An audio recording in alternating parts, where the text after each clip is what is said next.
हैदराबाद में जमाते इस्लामी की ज़ेर एहतमाम आल पार्टी मासिव प्रोटेस्ट के उन्वान पर इंदिरा पार्क के धरना चौक पर एक धरना मुनज़्ज़म किया गया, जिसमें बिला लिहाज मज़हब व मिल्लत मुख्तलिफ जमातों के कायदीन ने न सिर्फ शिरकत की बल्कि NRC और क्याब के मौजू पर खिताब भी किया।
तमाम कवानीन को हम नजरआतिश करते हैं।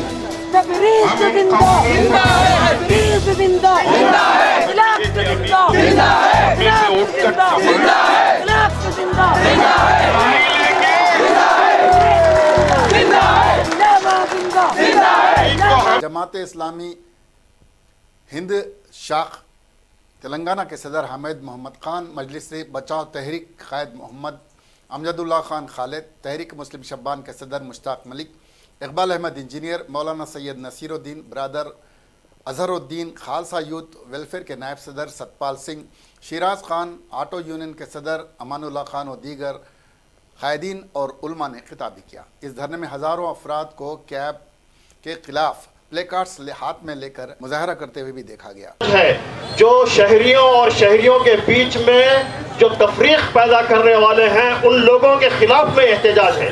इसलिए हम इसको मजहबी रूप नहीं देंगे। पेश आएगी तो इंशाअल्लाह गजल करेंगे, लेकिन सबर के साथ।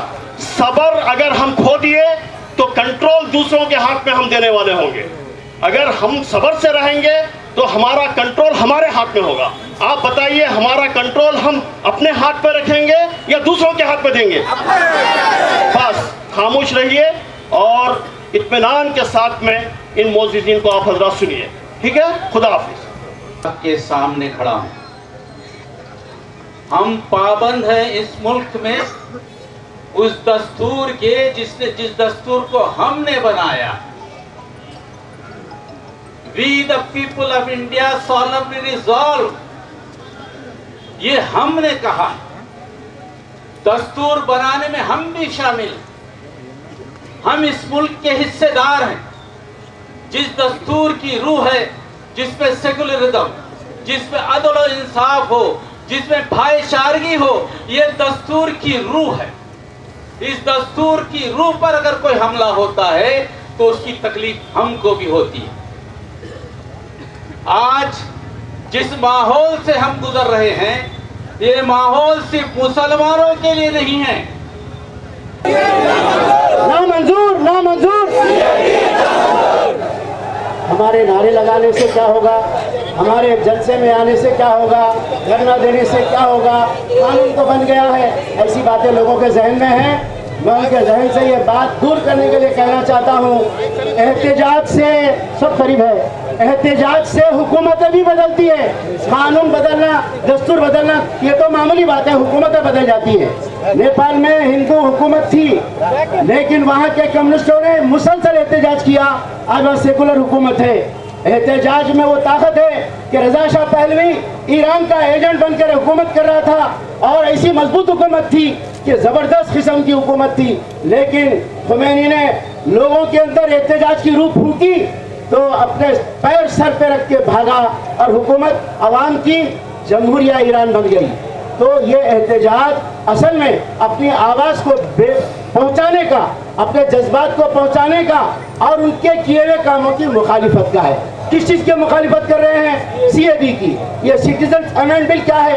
एक बिल पहले से कानून था, उसमें तब्दीली की गई। क्या तब्दीली की गई? पहले ये था कि हिंदुस्तान में रहने वाला तमाम लोग इंसान उसके शहरी हैं।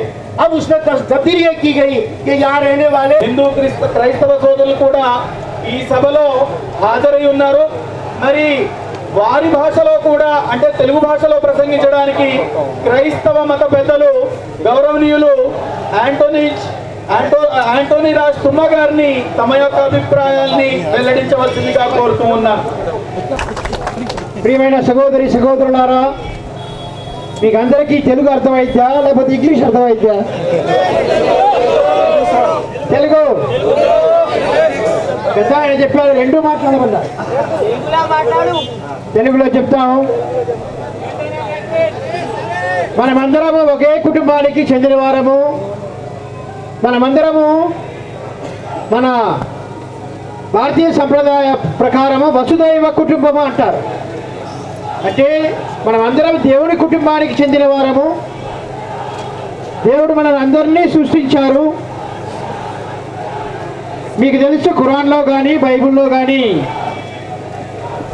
कि 15 लाख हिंदू है और उन्हें किस तरह से शरणार्थी के तौर पर नहीं देखा जाएगा और वहां पर 6 लाख मुसलमान है और सारे लोगों को इलीगल डिटेंशन कैंप में रखा हुआ है। मैं इलीगल वर्ड यूज करूंगी क्योंकि डिटेंशन कैंप एक हिंदुस्तानियों के लिए नहीं होता है और वहां पर इतना जुल्म हो रहा है, इस तरीके से सिसार किया जा रहा है। ये सारी चीजें हो सकती है अगर CAB को लागू करके अमली जामा पहनाना जाए। इसीलिए इस मौके को मुझे देने के लिए मैं बहुत बहुत शुक्र अदा करती हूँ और ये सारी जनता से मैं एक ही मैं ये बतलाना चाहता हूँ कि हिंदुस्तान में एक सिटीजनशिप एक्ट पहले से है। हिंदुस्तान बनने के बाद में 1947 के बाद जब पॉपुलेशन काउंट हुआ, जब कानून बना, अंबेडकर ने कानून बनाया कि सिटीज़न के बाहर के अगर कोई मुल्क के लोग आकर हिंदुस्तान में शहरियत लेना चाहते हैं तो इंडियन सिटीज़नशिप एक्ट 1903 में एक ऐसी बात है कि कहीं का भी मुल्क का फ़र्द अगर यहाँ पर आता है, वो स्पाउस कैटेगरी हो या उसके बाप दादा यहाँ के हो या वो बिल्कुल नए तौर पर आता है, उसमें कैटेगरीज दिए गए हैं कि कोई 5 साल रहने की कैटेगरी, किसी को 8 साल रहने की कैटेगरी, किसी को 12 साल यहाँ पर हिंदुस्तान में रहने के बाद में हिंदुस्तान की शहरियत का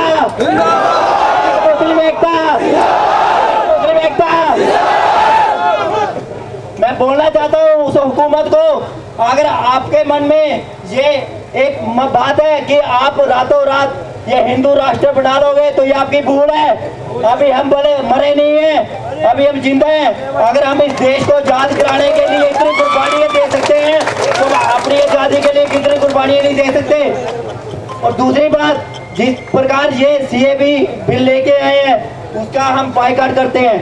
असली सिख होने के नाते सिर्फ असली सिखों का, ये बादल जिसने उस बिल के लिए वोट दी वो कौम का गद्दार है, वो सिख कौम का पहले ही गद्दार है।